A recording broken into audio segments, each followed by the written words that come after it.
اللہ تعالیٰ نے قرآن مجید فرقان حمید کے آغاز میں کیا فرمایا؟ قرآن مجید کو شروع کیا تو آغاز میں فرما دیا الحمدللہ رب العالمین الرحمن الرحیم۔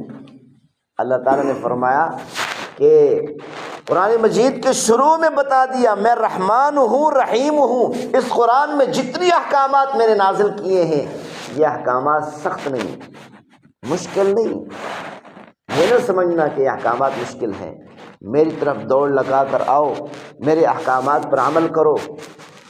اور اللہ تعالیٰ نے اپنے محبوب صلی اللہ علیہ وسلم کو فرمایا قل ان کنتم تحبون اللہ فاتبعونی، اپنی امت سے کہہ دو، قیامت تک آنے والی امت سے حکم کر دو، فرما دو ان کو کہ اگر تم اللہ سے محبت کرتے ہو، اللہ سے عشق کرتے ہو، فاتبعونی، تو تم میری غلامی میں آ جاؤ۔ تو اللہ تعالیٰ کیا کرے گا؟ یحببکم اللہ، اللہ تمہیں اپنا محبوب بنا لے گا، ویغفر لکم ذنوبکم، اللہ تعالیٰ تمہارے تمام گناہوں کو معاف کر دے گا۔ تو ایک ہی راستہ ہے کہ اللہ تعالیٰ سے محبت کرنے کا، کہ محبوب صلی اللہ علیہ وسلم کی غلامی میں آ جانا، محبوب صلی اللہ علیہ وسلم کے ایک سنت پہ عمل کرنا، محبوب صلی اللہ علیہ وسلم کی مکمل اتباع کرنا۔ اور اتباع کریں گے تو اللہ تعالیٰ نے یہ بتایا کہ یہ احکامات مشکل نہیں، جو احکامات میں نے اس امت پر لازم کیے ہیں یہ احکامات کوئی مشکل نہیں۔ جیسے پہلے امتوں پر روزے فرض ہوتے تھے، ہاں جی، پہلے امتوں پر روزے فرض ہوتے تھے، جس طرح کھانے سے بچنا ضروری ہوتا تھا، پینے سے بچنا ضروری ہوتا تھا، ہاں جی، خواہشات سے بچنا ضروری ہوتا تھا، اسی طرح بات کرنے سے بچنا بھی ضروری ہوتا تھا۔ جس طرح کھانے سے روزہ ٹوٹ جاتا تھا، پینے سے روزہ ٹوٹ جاتا تھا، اسی طرح بات کرنے سے بھی روزہ ٹوٹ جاتا تھا۔ یہی وجہ ہے کہ حضرت مریم علیہ السلام جب اپنا بچہ لے کر اپنی قوم کے پاس آئی تو اللہ تعالیٰ نے کیا فرمایا؟ اے مریم، جب تو یہ بچہ لے کر اپنی قوم کے پاس جا فَإِمَّا تَرَيِنَّ مِنَ الْبَشَرِ أَحَدًا فَقُولِي إِنِّي نَذَرْتُ لِلرَّحْمَنِ صَوْمًا فَلَنْ أُكَلِّمَ الْيَوْمَ إِنسِيًّا۔ جب کسی انسان سے ملاقات ہو، سامنا ہو، اپنے بستی والوں میں سے کسی انسان سے سامنا ہو، وہ پوچھے اے مریم یہ تو نے کیا کیا؟ شادی نہیں کی، نکاح نہیں کیا، بچہ کہاں سے آ گیا؟ اگر وہ اعتراض کرے تو اس کو کہہ دینا انی نذرت للرحمن صوما، آج کے دن میں نے اللہ کے لیے روزہ رکھا ہے۔ کس چیز کا روزہ؟ خاموشی کا روزہ، چپ ہو جانے کا روزہ، بات نہ کرنے کا روزہ۔ فلن اکلم اليوم انسیا، کہ آج کے دن میں کسی انسان سے ہرگز بات نہیں کر سکتی۔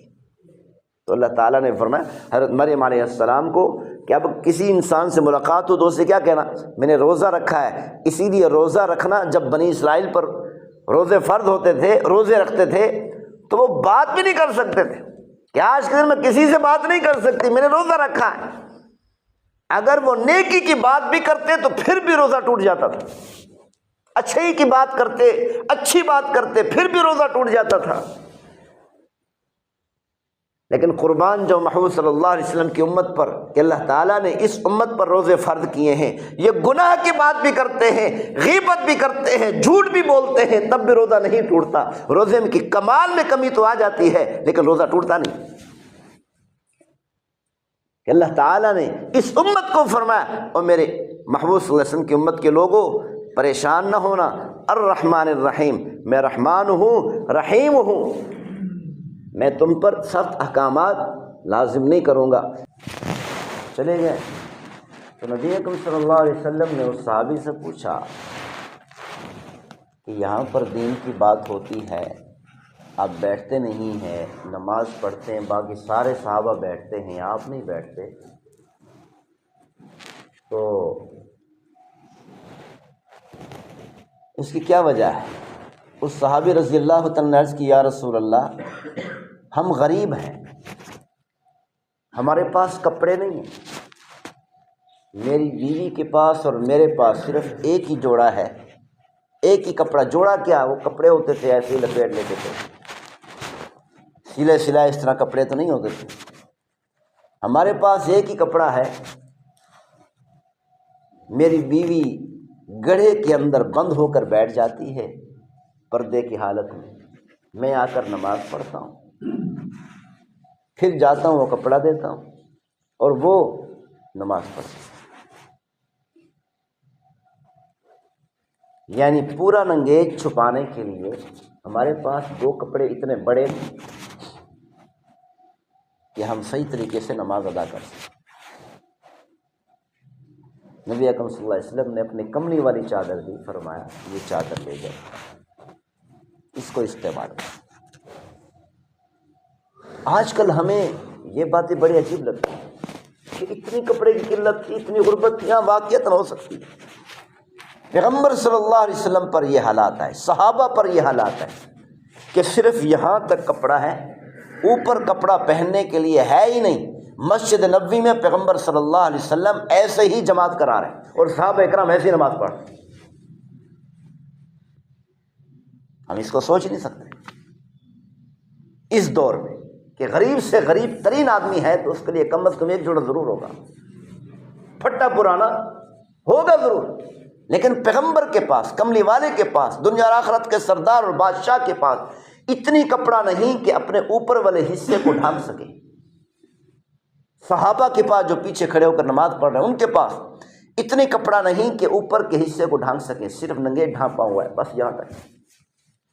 اور اسی حالت میں کسی کے پاس عیادت کرنے کے لیے جاتے ہیں، اسی حالت میں جاتے ہیں۔ یہ کوئی عجیب بات نہیں، لیکن صحابہ کرام بیٹھ کر بات سنتے تھے، شوق ہوتا تھا کہ ہم پوری بات سن کر جائیں۔ تھوڑی دیر کے لیے 10-15 منٹ روزانہ اگر ہم نکال لیں، یہی اوقات ہوتے ہیں نصیحت حاصل کرنے کے، اللہ اور اس کا رسول کے فرامین پڑھے جاتے ہیں، بیان کیے جاتے ہیں، شوق ذوق سے سننا چاہیے۔ اللہ تعالیٰ نے قرآن مجید فرقان حمید میں کیا فرمایا؟ فرمایا فَاعْلَمْ أَنَّهُ لَا إِلَهَ إِلَّا اللَّهُ۔ فَاعْلَم میں جو فا ہے نا، فا کا مطلب ہے جلدی کرو۔ اللہ تعالیٰ نے فرمایا لا الہ الا اللہ کا علم حاصل کرنے میں جلدی کرو، دیر نہ کرو۔ کیوں؟ لا الہ الا اللہ کا جو علم ہے یہی وہ علم ہے جس کے لیے 1,24,000 انبیاء علیہ السلام تشریف لائے۔ یہی وہ علم ہے جو دنیا کا سب سے اہم ترین اور افضل ترین علم ہے۔ یہی وہ علم ہے جس کے ذریعے سے انسان کفر سے اسلام میں داخل ہوتا ہے۔ یہی وہ علم ہے جس کے بارے میں پیغمبر صلی اللہ علیہ وسلم نے فرمایا کہ اس علم کا مقابلہ کوئی علم نہیں کر سکتا۔ اسی طرح اللہ تعالیٰ نے دوسرے مقام پر بھی فا کا استعمال کیا، جہاں پر فرمایا کہ یہ کام جلدی ہو گیا۔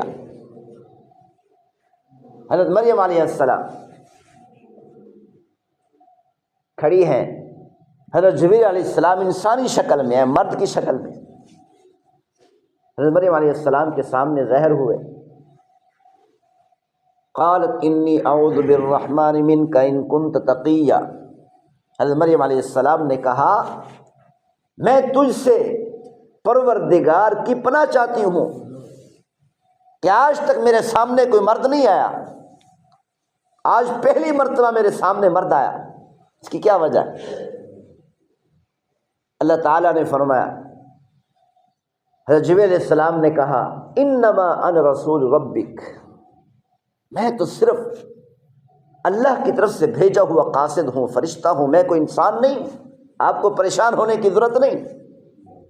تو پوچھا پھر آئے کیا کرنے ہو، میرے پاس کیا کرنے آئے ہو، اور وہ بھی مرد کی شکل میں کیا کرنے آپ؟ حضرت جبریل علیہ السلام نے کہا لِأَهَبَ لَكِ غُلَامًا زَكِيًّا، اللہ تعالیٰ آپ کو بیٹا عطا کرنا چاہتے ہیں۔ تو حضرت مریم علیہ السلام حیران ہو گئی، پریشان ہو گئی۔ قالت انا یکون لی ولد ولم یمسسنی بشر ولم اک بغیا۔ حضرت مریم علیہ السلام نے کہا بچہ پیدا ہونے کے، بیٹا پیدا ہونے کے دو ہی راستے، دو ہی طریقے، نکاح ہو یا پھر بدعملی ہو، غلط راستے پر چل پڑے آدمی۔ میرا تو نکاح ہی نہیں ہوا، میں نے تو ابھی تک نکاح ہی نہیں کیا، میں بدکارہ بھی نہیں ہوں، غلط بھی نہیں ہوں، غلط راستے پر بھی میں نہیں چلی، تو پھر اللہ مجھے کیسے بیٹا دے گا؟